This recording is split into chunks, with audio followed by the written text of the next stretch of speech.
Hai, selamat datang di channel alur cerita film Cinema Recap. Di episode kali ini, Mimin akan membawakan alur cerita dari film yang berjudul Headless General yang rilis pada tahun 2023 ini. Film ini disutradarai oleh Zhang Qingqi, dibintangi oleh Jin Song, Ma Suai, dan Jiang Rize. Tak usah berlama-lama lagi, langsung saja kita masuk ke dalam alur cerita film Headless General. Semoga.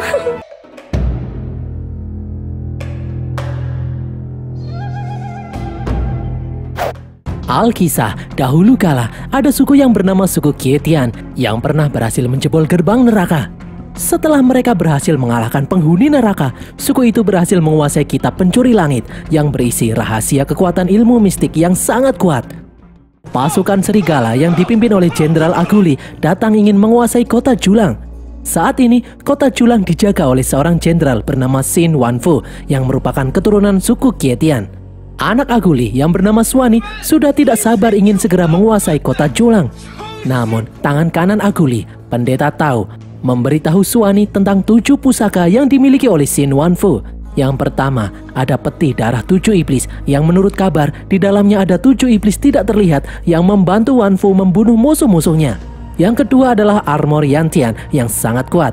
Yang ketiga adalah tombak piton putih yang sangat tajam. Yang keempat adalah kuda Xin Wanfu yang merupakan kuda tercepat saat ini. Yang kelima adalah kitab pencuri langit yang berisi rahasia kekuatan mistis suku Qiantian.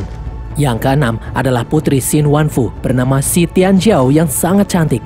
Dan yang paling penting adalah nomor 7, yaitu Gua Naga yang berada di istana bawah tanah kota Julang itu sendiri. Menurut legenda, siapa saja yang dikuburkan di tempat itu, maka keturunannya akan bisa menguasai seluruh wilayah di negeri ini dan menjadi raja.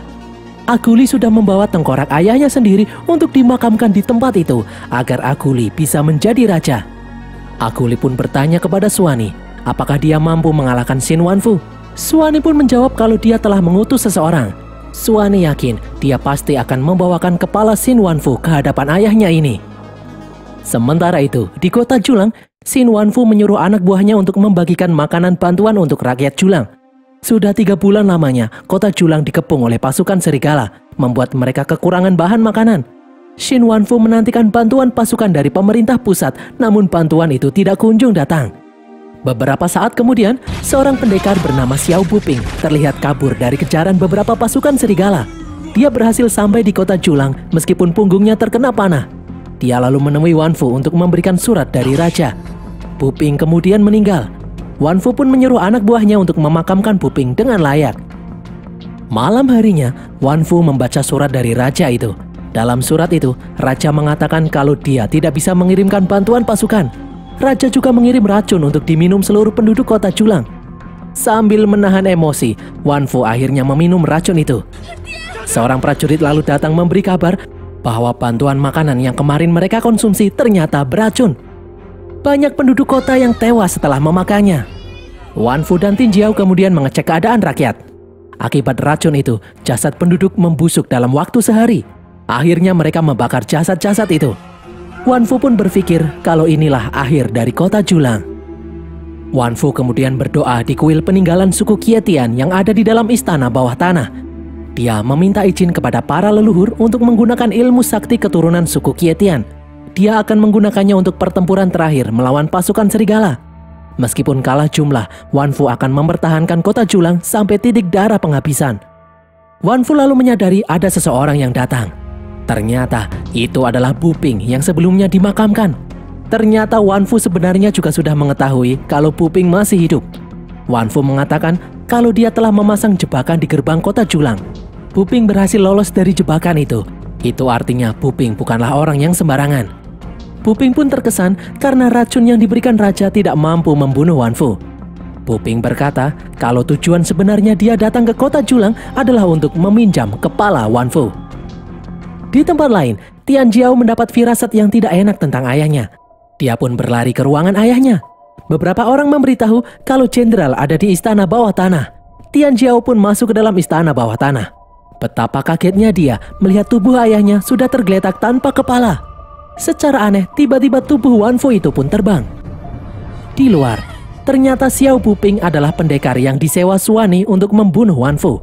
Sesampainya dia di markas pasukan serigala, Puping melemparkan kepala Wan Fu ke hadapan Aguli. Melihat musuh besarnya sudah mati, Aguli pun senang. Dia menawarkan imbalan berupa emas dan pangkat. Namun Puping tidak menginginkan semua itu. Puping yang kelaparan hanya ingin makan. Pasukan serigala pun mengadakan pesta. Semua orang merasa heran dengan keberhasilan Puping. Karena selama 3 bulan mereka mengepung kota Julang, mereka bahkan tidak bisa melukai Wan Fu. Namun Puping dengan mudahnya mendapatkan kepala Wan Fu. Di tengah pesta, Aguli menyuruh seorang pendekar wanita yang bernama Teratai Hitam untuk mengetes kekuatan Puping. Namun Puping sama sekali tidak tertarik untuk bertarung. Aguli pun memuji Puping yang telah berhasil membunuh Wan Fu. Aguli bersedia memberikan apapun kepada Puping sebagai imbalan. Mendengar hal ini, Puping pun bernegosiasi dengan Aguli. Puping akan membantu Aguli masuk ke dalam gua naga dengan selamat. Namun imbalannya, dia meminta kitab pencuri langit milik Wan Fu. Aguli yang tidak peduli dengan kitab itu pun menyetujuinya.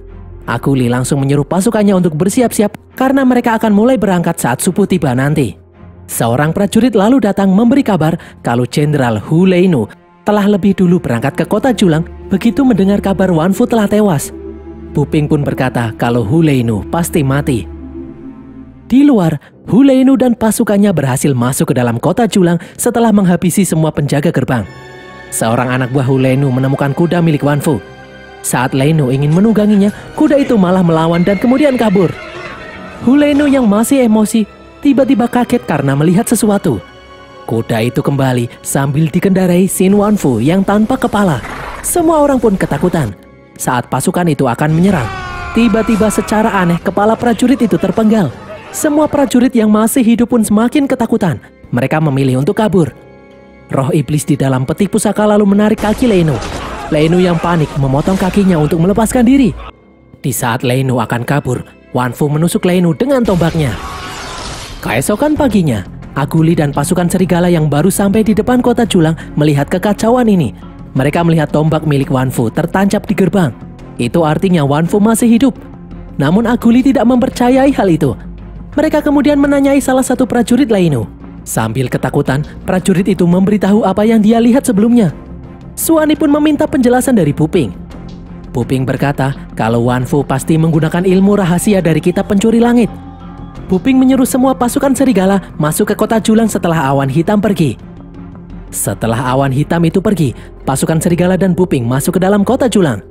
Puping melihat keadaan jasad prajurit yang meninggal. Dia mengatakan kalau Wan Fu menggunakan ilmu hitam suku Kietian yang didapat dari kitab pencuri langit. Suani yang tidak percaya mengira Wan Fu menyewa pembunuh bayaran untuk menghabisi Jenderal Hu Leinu dan pasukannya. Namun Puping tidak sependapat. Puping mengatakan kalau dia sebenarnya juga pewaris dari ilmu rahasia yang ada di kitab pencuri langit. Sebenarnya kitab itu ada 2 bagian, yaitu bagian atas dan bagian bawah. Guru Puping hanya memiliki bagian bawah kitab itu.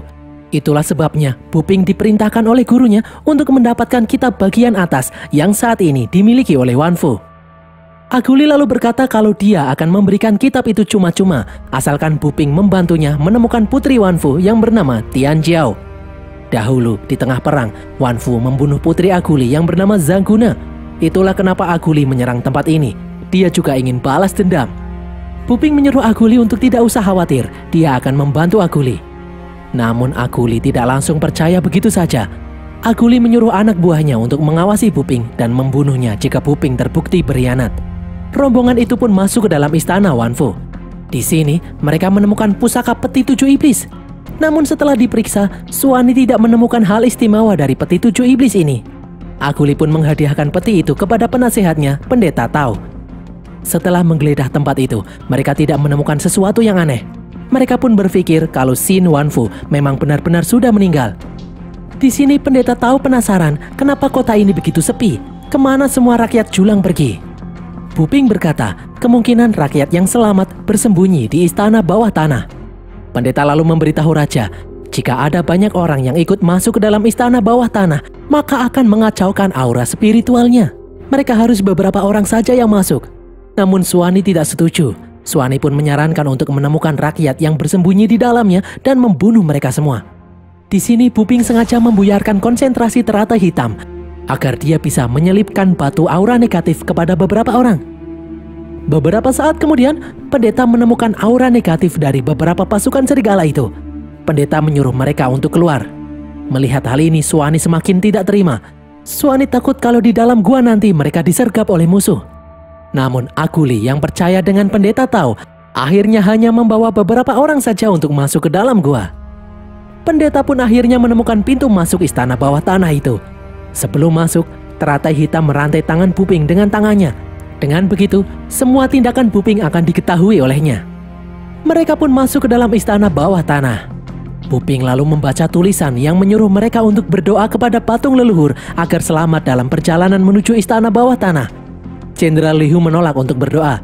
Lihu berniat menghancurkan patung itu. Namun senjatanya seperti ditarik oleh sesuatu. Hualang berusaha menolong adiknya itu, namun secara aneh dia justru tersedot masuk dan menghilang. Patung itu kemudian meledak. Muncul tubuh Jenderal Wanfu tanpa kepala. Semua orang pun panik. Lihu lalu maju meminta kakaknya untuk dikembalikan. Namun Wanfu malah menyerangnya. Dua orang prajurit maju namun kemudian nyawa mereka diserap. Puping pun berkata kalau Wanfu menggunakan ilmu pemanggil roh. Untuk menangkalnya, mereka harus memanggil nama mereka sendiri di dalam hati. Teratai hitam pun maju untuk membuktikan perkataan Puping barusan. Ternyata benar, saat teratai mengucapkan namanya, rohnya tidak diserap oleh Wanfu. Puping lalu mendorong teratai agar dia tidak ditendang oleh kuda Wanfu. Wanfu berniat menyerang Aguli, namun Lihu melindunginya. Wanfu lalu mengejar Pendeta Tao yang membawa pusaka peti 7 iblis. Puping lalu berteriak kalau dia menyimpan kepala Wanfu. Akhirnya Wanfu berbalik mengejar Puping. Suwani kemudian menusuk pundak Wanfu dengan 2 pedangnya. Tiba-tiba sosok hantu Wanfu itu pun hilang dan berubah menjadi serangga. Sebuah pintu kemudian terbuka. Mereka pun masuk ke dalam sana. Di sini mereka melihat kepompong-kepompong besar bergelantungan. Puping mengatakan kalau itu adalah semacam ilmu kutukan yang ada di kitab pencuri langit. Manusia yang terkena kutukan itu akan menjadi zombie. Mereka akan memakan manusia lainnya. Zombie-zombie itu tidak bisa melihat, namun pendengaran mereka sangat sensitif. Mereka harus berhati-hati agar tidak membangunkan zombie-zombie itu. Suwani menyuruh salah satu prajurit untuk maju. Namun prajurit itu berteriak ketakutan membuat beberapa zombie bangun dan memakannya. Suwani lalu meminta Puping untuk maju lebih dulu. Mereka pun mengikuti Puping dari belakang. Mereka sebisa mungkin tidak menimbulkan suara. Namun anting yang dipakai teratai hitam menimbulkan suara.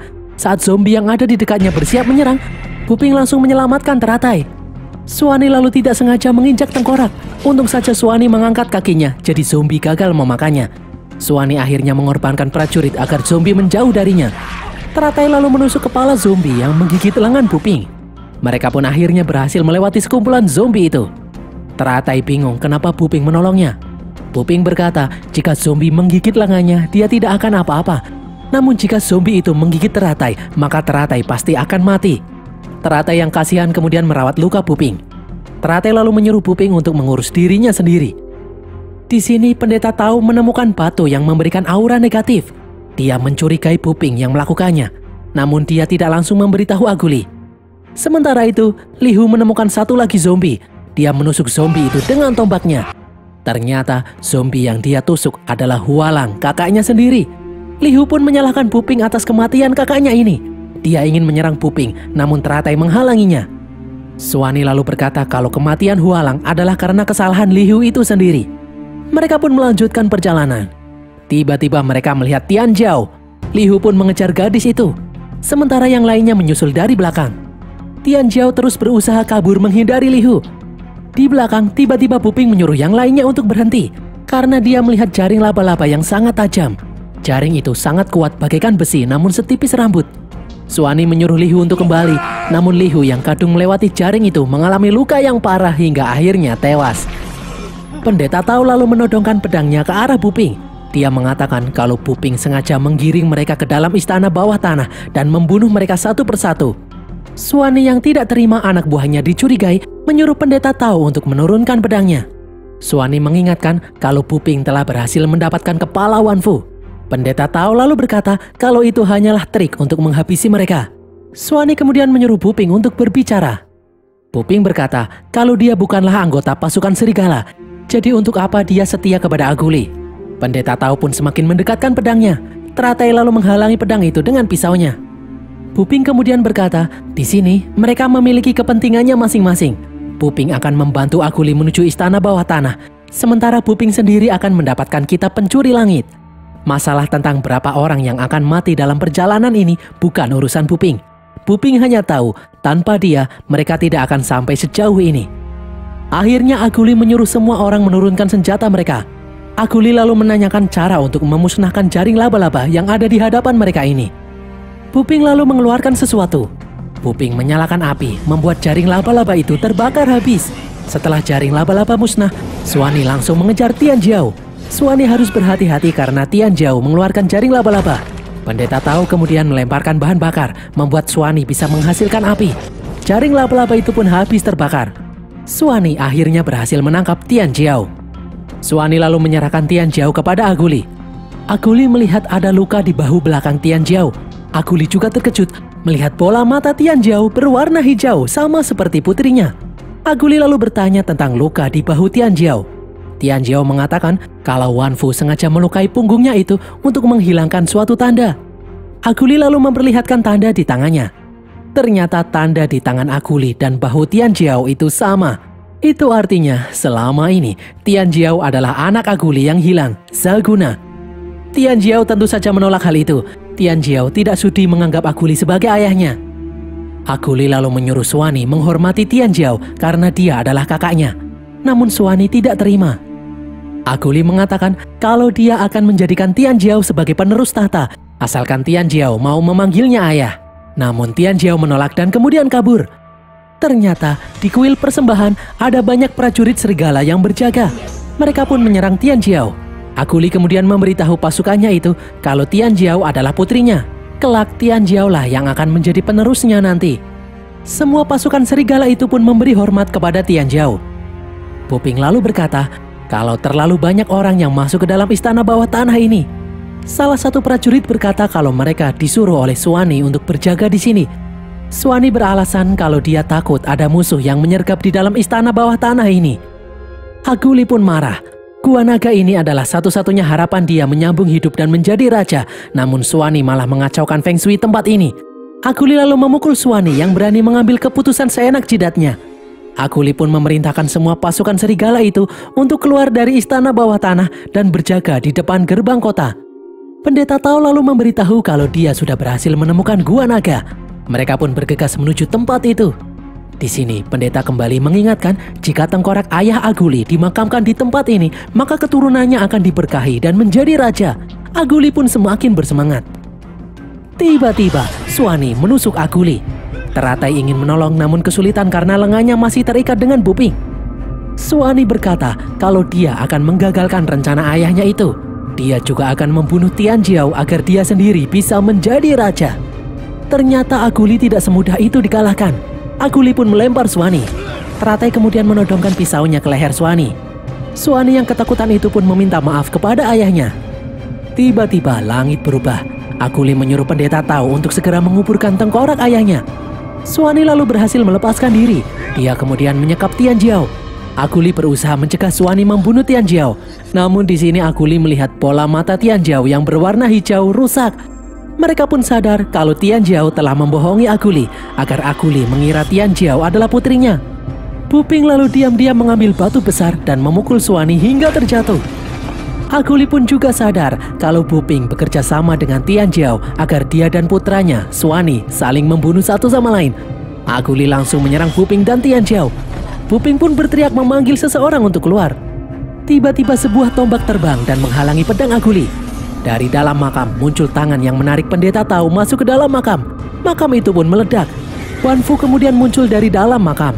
Ternyata selama ini Wan Fu bersembunyi di dalam makam ini. Aguli dan Wan Fu pun bertarung dengan sengit. Teratai berniat menolong Raja Aguli yang terpojok. Namun Puping mencegahnya karena itu sangat berbahaya. Teratai yang tidak peduli, dia tetap maju. Saat Wan Fu akan membunuh Teratai, Puping mencegahnya. Aguli dan Wan Fu pun kembali bertarung. Tian Jiao meminta kepada Puping untuk menyelamatkan ayahnya, namun Puping juga tidak tahu bagaimana caranya.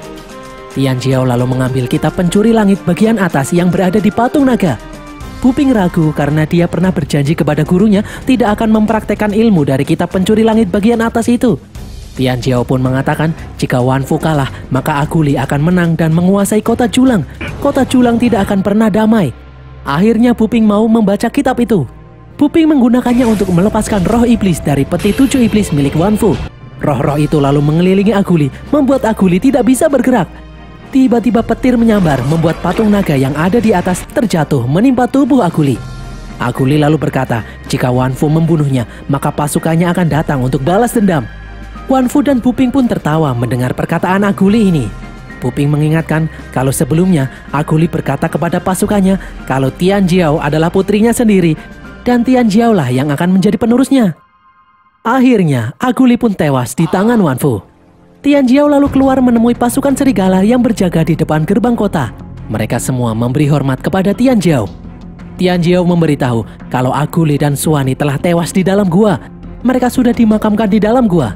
Tian Jiao ingin tinggal dan berdoa untuk ayahnya di kota ini. Dia memerintahkan pasukan serigala itu untuk pergi. Akhirnya, pasukan serigala itu melakukan apa yang diperintahkan oleh Tian Jiao. Semua rakyat kota Julang yang selama ini bersembunyi di padang rumput akhirnya keluar. Kota Julang kini sudah aman kembali. Tian Jiao pun berterima kasih kepada Puping karena telah membantu mereka. Puping berkata kalau rencana mereka tidak akan berhasil tanpa keputusan bijak dari Wan Fu. Kepala yang Wan Fu serahkan sebelumnya telah disihir menjadi mirip seperti Wan Fu. Sesuai janjinya, Wan Fu menyerahkan kitab pencuri langit bagian atas kepada Puping. Puping pun berkata kalau kitab pencuri langit bagian atas itu berisi ilmu hitam. Gurunya menyuruh Puping untuk mengambil kitab itu untuk menghancurkannya. Wan Fu pun berkata, meskipun menurut Puping dia menggunakan ilmu hitam, namun dia menggunakannya untuk melindungi orang lain. Itu berarti baik atau jahat tergantung pada hati masing-masing orang. Karena Wan Fu telah menyerahkan kitab itu, dia tidak peduli jika Puping akan menghancurkannya atau tidak. Puping dan Teratai Hitam kemudian berencana untuk pergi ke ibu kota. Meskipun pasukan serigala sudah dikalahkan, namun masalah utama kejadian ini adalah dari pemerintah pusat yang menolak memberi bantuan. Puping akan membongkar hal yang tidak beres ini. Dan berakhirlah alur cerita film Headless General ini guys. Semoga kalian terhibur. Pesan yang kita dapatkan dari film ini adalah jika kamu cantik, meskipun musuh, kamu akan diselamatkan. Tulis kritik dan saran kalian di kolom komentar. Jangan lupa follow semua media sosial kami dan sampai jumpa di konten kami berikutnya. Bye!